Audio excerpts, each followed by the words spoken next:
एक लकीर जिसने इतिहास बदल दिया।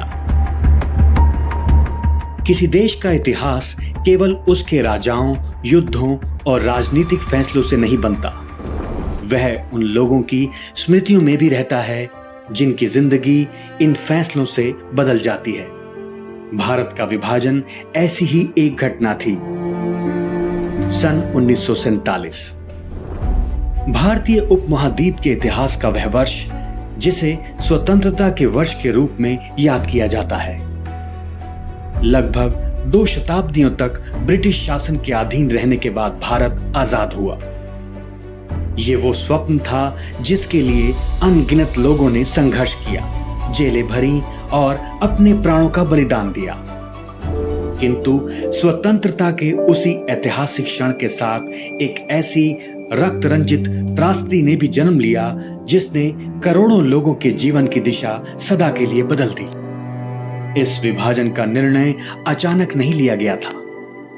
वर्षों से चली आ रही राजनीतिक असहमतियां, प्रतिनिधित्व के प्रश्न, सांप्रदायिक तनाव, ब्रिटिश शासन की नीतियां और सत्ता हस्तांतरण की जल्दबाजी, इन सभी परिस्थितियों ने मिलकर उस क्षण को जन्म दिया जब देश के विभाजन का निर्णय लिया गया।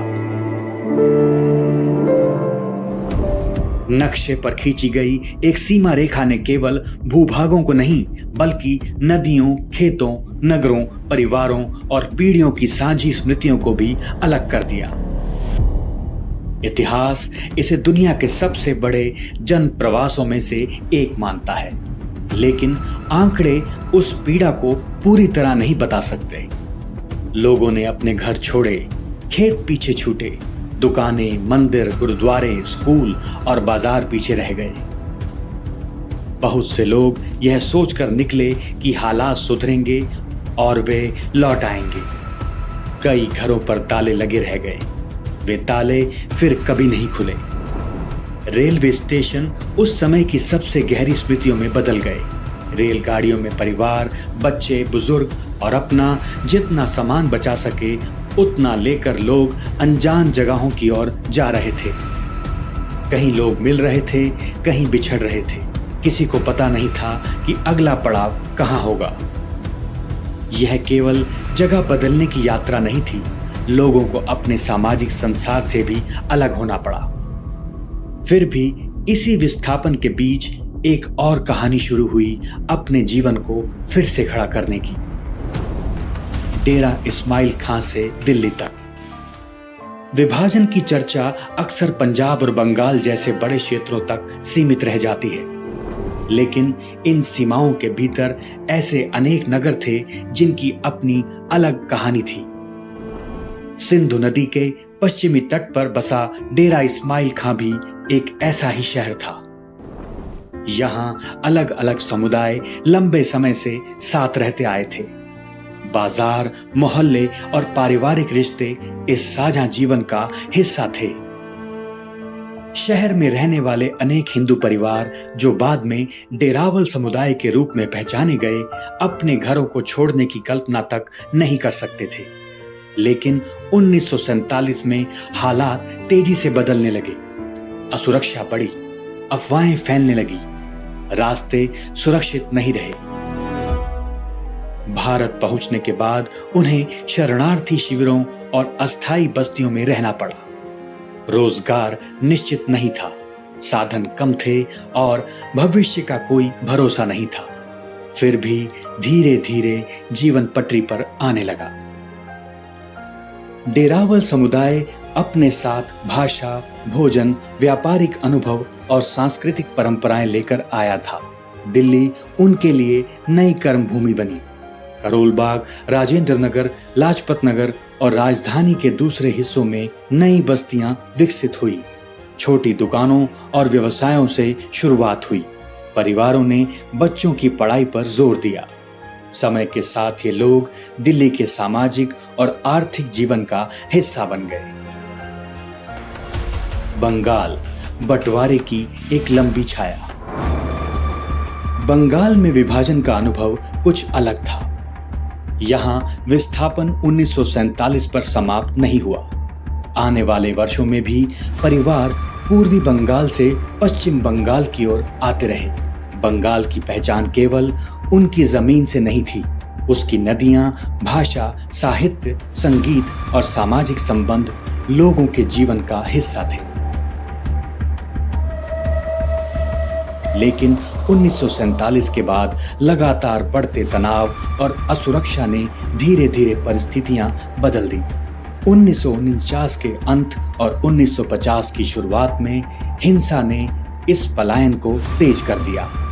ढाका, बरिशाल, खुलना और दूसरे इलाकों में हुई घटनाओं के बाद बड़ी संख्या में परिवार भारत पहुंचे। अप्रैल से जुलाई 1950 के बीच ही लगभग 12 लाख हिंदू पूर्वी पाकिस्तान से भारत आए। कोलकाता का सियालदा स्टेशन इस विस्थापन का बड़ा प्रतीक बन गया। हजारों लोग वहां पहुंचे और लंबे समय तक अस्थायी परिस्थितियों में रहे। इन विस्थापितों में राजवंशी और मतुआ जैसे समुदायों के अनेक परिवार भी थे। पश्चिम बंगाल के सीमावर्ती इलाकों से लेकर कोलकाता और उसके आसपास तक नई बस्तियां बनने लगी। सुविधाएं कम थी, रहने की जगह सीमित थी, रोजगार की समस्या थी, लेकिन धीरे धीरे लोगों ने अपनी जगह बनानी शुरू की। यदि पंजाब के विस्थापितों की स्मृतियों में रेलगाड़ी एक स्थायी प्रतीक बनकर उभरती है, तो बंगाल के अनेक परिवारों की स्मृतियों में एक नदी बार बार लौटती है। वह नदी जिसे कभी पार करना पड़ोसी गांव जाने जैसा सहज अनुभव था, अब दो देशों की सीमा बन चुकी थी। एक किनारे पर बचपन था, दूसरे किनारे पर भविष्य। बीच में केवल जलधारा नहीं, बल्कि इतिहास की एक गहरी रेखा बह रही थी। कहीं वह पद्मा थी तो कहीं इच्छामती। समय के साथ इन समुदायों ने पश्चिम बंगाल के सामाजिक, सांस्कृतिक और आर्थिक जीवन में अपनी जगह बनाई।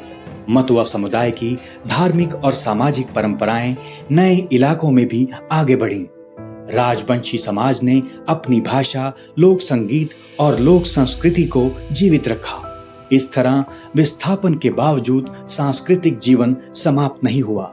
विभाजन उनकी स्मृति का हिस्सा रहा, लेकिन उनकी पूरी पहचान नहीं बना।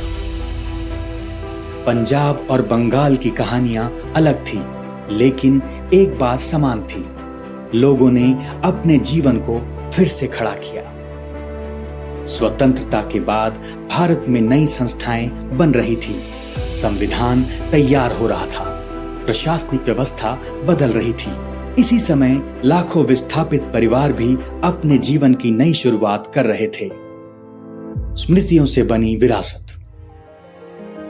विस्थापित परिवार अपने साथ सिर्फ यादें और निजी सामान ही नहीं, बल्कि किताबें, संगीत, भोजन, भाषा और परंपराएं भी लेकर आए थे। धीरे धीरे इन परंपराओं ने नए शहरों में अपनी जगह बनाई। दिल्ली के दरियागंज और बाद में खान मार्केट की पुस्तक संस्कृति में बाहरी सन्स बुक सेलर्स एवं फकीर चंद बुक स्टोर जैसे प्रतिष्ठानों की भूमिका इस यात्रा का हिस्सा रही। संगीत की दुनिया में रिखी राम का परिवार इसका एक अलग उदाहरण है।